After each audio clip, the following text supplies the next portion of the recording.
வணக்கம் நண்பர்களே. நேத்து நைட்லேருந்து எனக்கு பார்த்தீங்கன்னா, ஒரு 5 மிஸ்டு காலு, அதுக்கு அடுத்து பார்த்தீங்கன்னா, ஒரு 8, 10 மெசேஜ் WhatsAppல வந்துட்டு, என்னதுன்னா, கூகுள் பே இருக்குல்ல, அதில ஒரு புதிய ஆப்ஷன் வந்திருக்கு. நீங்க அத டச் பண்ணாலே உங்க பணம் போயிரும் அப்படின்னு சொல்லிட்டு என்க்யூர் பண்ணிட்டே இருந்தாங்க, கேட்டுக்கிட்டே இருந்தாங்க. என்னன்னு சொல்லி நான் அதில போய் பார்த்தா, கூகுள்ல உண்மையிலேயே அதே மாரி ஒரு புதிய ஆப்ஷன் வந்திருக்கு. பாக்கெட் மணின்னு சொல்லிட்டு. அந்த ஆப்ஷன் எதுக்குன்னு விலாவாரியா எடுத்து பார்க்கும்போது தான் தெரியுது. அது இவங்க சொல்கிற மாதிரி சைபர் கிரிமினல்ஸ் பணத்தை எடுக்கிற வழி கிடையாது. அதில் வந்திருக்க புதிய ஆப்ஷன். இதன் மூலமாக என்ன பண்ண முடியும்? இப்போ உதாரணமாக ஒரு பேரண்ட்ஸ் இருக்காங்க. அவங்க குழந்தைகளுக்கு ஒரு பேக்கெட் மணி கொடுக்கணும்னு நினைக்கிறாங்கன்னு வைங்களேன்.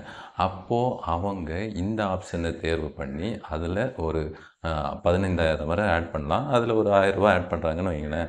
அப்படி ஆட் பண்ணிட்டாங்கன்னா, அவங்களோட குழந்தை என்ன பண்ணலான்னு பார்த்தீங்கன்னா, அந்த பணத்தை எடுத்து யூஸ் பண்ண முடியும். அவங்களுக்கு பேங்க் அக்கவுண்ட் தேவையில்ல. ஜிபே மட்டும் இருந்தா போதும். அவங்க நார்மலா ஸ்கேன் பண்ணி பேமெண்ட் எல்லாமே பண்ண முடியும். அப்படி பாக்கெட் மணி குடுக்குறது மாரி இந்த ஜிபேல இருக்கிற பாக்கெட் மணி அந்த ஆப்ஷனை யூஸ் பண்ணி என்ன பண்ண முடியும்? அந்த பணத்தை குடுக்க முடியும். அதுதானே தவிர இது சைபர் கிரிமினல்ஸால பண்ணப்பட்ட ஹேக்கர்ஸால பண்ணப்பட்ட எதுவும் கிடையாதுங்கிறத தெரிஞ்சுக்கங்க.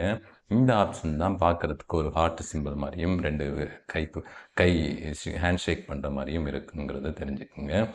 நீங்க பயப்பட தேவையில்ல. அந்த ஆப்ஷன் உங்களுக்கு தேவைன்னா யூஸ் பண்ணிக்கங்க. மற்றபடி அதை யூஸ் பண்ண வேண்டிய அவசியமும் கிடையாது. இது உங்களுக்கு தெரிஞ்சிருக்கும். இப்போது அதை உங்கள் ஃப்ரெண்ட்ஸுக்கு ஃபார்வர்ட் பண்ணி அந்த ஒரு ஃபியரை மாற்றிக்கங்க.